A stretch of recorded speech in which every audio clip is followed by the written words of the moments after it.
Perkenalkan, nama saya Lena Simanjuntak dari kelas 12 MIA 2. Di sini saya akan membacakan atau merenungkan sedikit dari firman Tuhan. Firman Tuhan pada sore hari ini diambil dari Matius 5 ayat 3 yang berbunyi, "Berbahagialah orang yang miskin di hadapan Allah, karena mereka yang punya kerajaan surga." Teman-teman sekalian, pasti kalian bingung dengan apa ucapan miskin di hadapan Allah.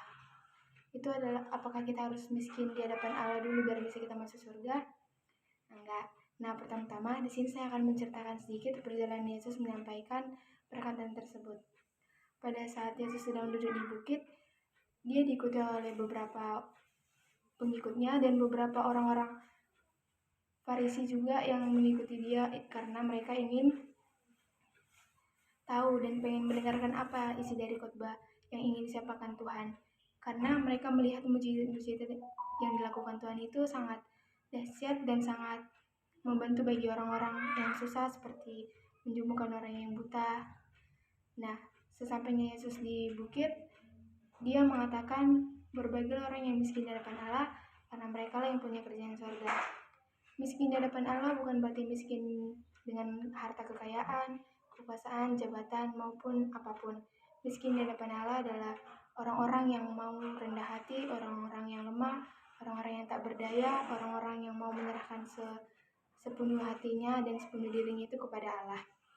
Nah, teman-teman sekalian, dari sini apakah kita harus orang yang miskin dulu? Iya, miskin di hadapan Allah berarti kita harus menyerahkan diri kita senantiasa, karena kita ini adalah orang-orang yang berdosa. Karena tanpa Tuhan itu kita nggak ada apa-apanya. Seperti yang dikatakan di Yesaya 42:5, kita aja pernah bernafas dikasih Tuhan. Nah, itulah makanya kita harus senantiasa bersyukur dan menyerahkan diri kita segenap hati kita kepada Tuhan. Karena sedangkan kita bernapas itu aja dari Tuhan.